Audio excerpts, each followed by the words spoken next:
Hello दोस्तों, हमारे YouTube channel में आप सभी का स्वागत है। तो इस वीडियो में हम अपने बाजार के ऊपर डिस्कशन करने वाले हैं। काफ़ी सारे इंपॉर्टेंट टॉपिक्स को कवर करेंगे, इसलिए वीडियो के साथ एंड तक बने रहना। दोस्तों, आज के दिन हमारे बाजार में काफ़ी ज़्यादा वोलेटिलिटी रही है और इस वजह से आपके साथ ऐसा भी हुआ होगा कि आज आपकी पोर्टफोलियो सुबह में ग्रीन में होगी, गेन में होगी, तो वो शाम होते होते आज ही रेड में चली गई होगी, लॉस में चली गई होगी। ऐसी चीज़ें आपके साथ आज के दिन शायद से हुई होंगी। किनके किनके साथ हुआ है कमेंट में चाहो तो बता सकते हो, ठीक है। और यहाँ पर अगर हम इंडाइसेज की बात करें तो सुबह सुबह ग्रीन में थे, ओपन होने के बाद तेजी भी आई, लेकिन फिर यहाँ पर गिरावट आ गई और ज़्यादातर इंडाइसेज के अंदर हमें रेड में क्लोजिंग देखने को मिली है। यहाँ पर अगर हम निफ्टी 50 इंडेक्स की बात करें तो -0.71% की गिरावट के साथ क्लोजिंग हुई है। देखो, निफ्टी 50 इंडेक्स की बात करें तो 23,796 के लेवल पर ओपनिंग हुई थी एंड यहाँ से तेजी आई मॉर्निंग में ही और 23,915 रुपये का हाई बना, तकरीबन 100 पॉइंट से भी ज़्यादा का गेन मिला एंड उसके बाद फिर यहाँ पर गिरावटें आई और 23,599 की लो बनाई है, ठीक है। एंड फिर क्लोजिंग हुई है फाइनली 23,644 के प्राइस पर, यानी कि -0.71% की गिरावट के साथ क्लोजिंग हुई है। इसी प्रकार से अगर हम नेक्स्ट 50 की बात करें तो देखो 68,624 के लेवल पर ओपनिंग हुई, फिर यहाँ से हाई लगाई और गई 68,704 तक, लेकिन फिर यहाँ पर गिरावट हुई तो लो लगाई 67,840 पर एंड फिर फाइनली क्लोजिंग हुई है 68,063 के प्राइस पर, ठीक है। यानी कि यहाँ पर -0.72% की गिरावट हुई है। उसके बाद यहाँ पर अगर हम मिड कैप 50 की बात करें तो चलो भाई, ये तो खैर पॉजिटिविटी के साथ क्लोजिंग हुई है। यहाँ पर देखो 0.7% की गेन के साथ क्लोजिंग हुई है। मिड कैप 100 की बात करें तो ये भी गेन के साथ क्लोजिंग हुई है 0.37% की। अब यहाँ पर स्मॉल कैप 100 की बात करें तो -0.62% की गिरावट के साथ क्लोजिंग हुई है एंड सेम टू सेम यहाँ पर भी उसी प्रकार की चीज़ें हमें देखने को मिल रही है। देखो, स्मॉल कैप 100 में 18,762 के लेवल पर ओपनिंग हुई और यहाँ से हाई लगाई 18,787 तक गई, लेकिन फिर यहाँ पर लो लगाई है 18,561 की और फाइनली फिर क्लोजिंग हुई है 18,639 के प्राइस पर, ठीक है। देखो, ओपन हुई थी यहाँ पर 18,762 के प्राइस पर, लेकिन क्लोजिंग हुई है उससे नीचे ही, ठीक है। एंड उसके बाद यहाँ पर और क्या देखें, निफ्टी स्मॉल कैप 50 की बात करते हैं तो यहाँ पर देखो -0.81% की गिरावट हुई है। तो यहाँ पर इस प्रकार से गिरावटें हमें देखने को मिली हैं ज़्यादातर इंडाइसेज में। एंड उसके बाद अगर हम सेक्टोरल इंडाइसेज की बात करें तो ज़्यादातर सेक्टर्स में गिरावटें हमें देखने को मिली हैं। अगर कुछ सेक्टर्स को सिर्फ छोड़ दें लाइक एफएमसीजी, आईटी, फिर यहाँ पर फार्मा सेक्टर एंड उसके बाद जो निफ्टी हेल्थ केयर इंडेक्स है, इनको छोड़कर बात करें तो ज़्यादातर सेक्टर्स ऐसे हैं जिनमें हमें काफ़ी ज़्यादा गिरावटें देखने को मिली है।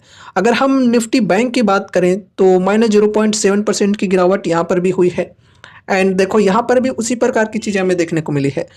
निफ्टी बैंक जो है ये ओपन हुई है 51,255 के प्राइस पर, वहाँ से हाई लगाई, तेजी आई इंडेक्स में और 51,979 तक गई, लेकिन फिर यहाँ पर देखो लो लगी है 50,718 की और क्लोजिंग हुई है 50,952 के प्राइस पर, ठीक है।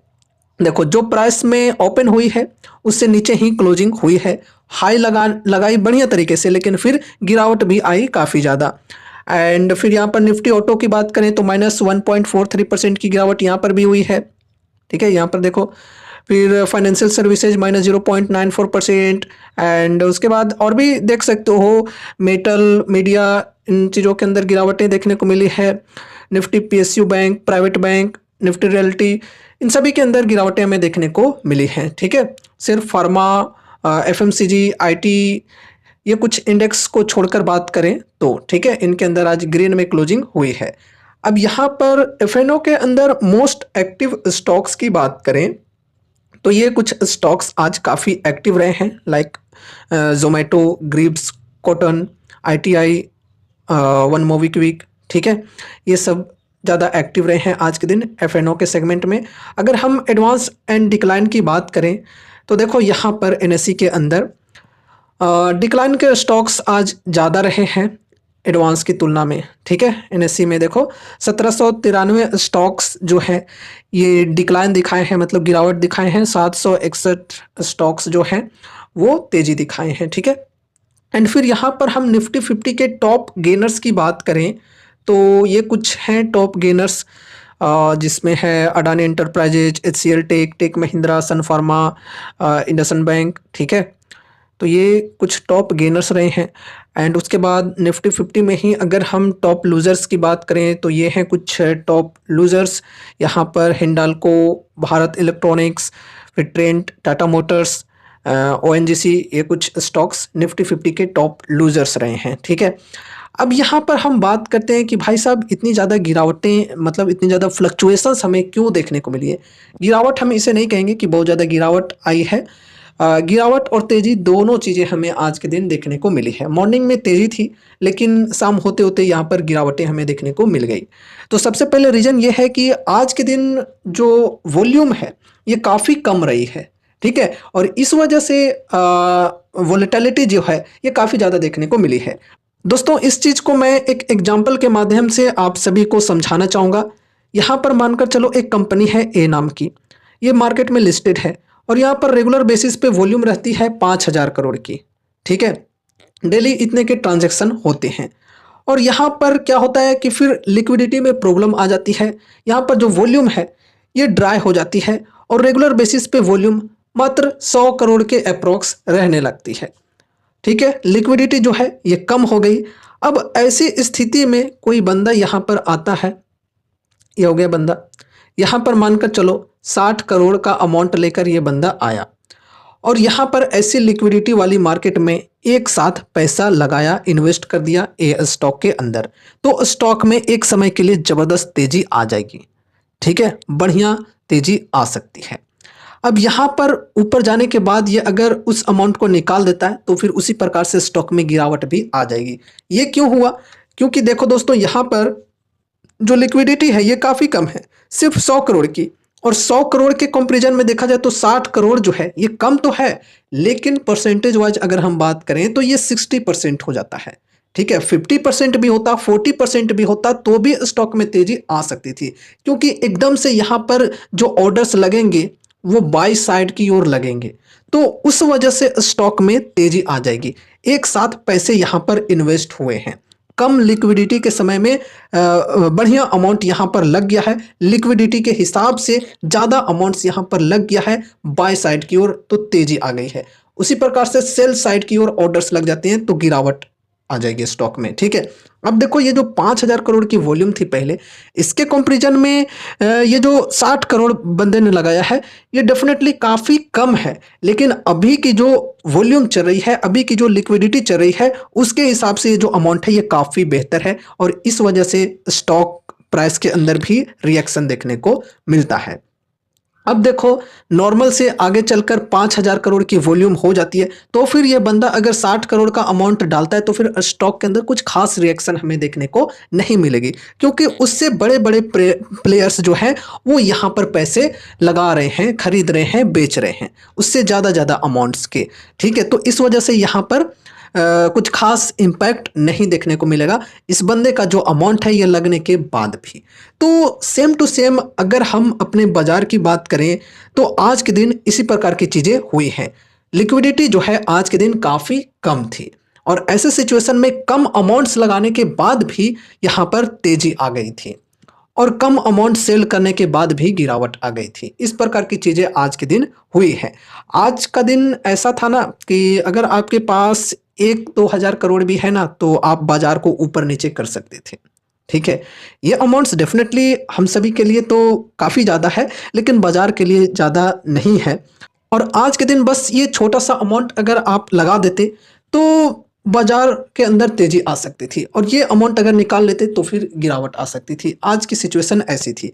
तो मॉर्निंग टाइम में वही हुआ कि डीआईएस जो हैं वो खरीदने में इंटरेस्ट ले रहे हैं, उनको लग रहा है कि अभी बाइंग करने का समय अच्छा है, या फिर प्री बजट रैली की जो बेनिफिट्स होते हैं वो बेनिफिट्स लेने के लिए बाइंग कर रहे थे, तो बाइंग किए आज तो तेज़ी आ गई इंडेक्सेज में, स्टॉक्स में।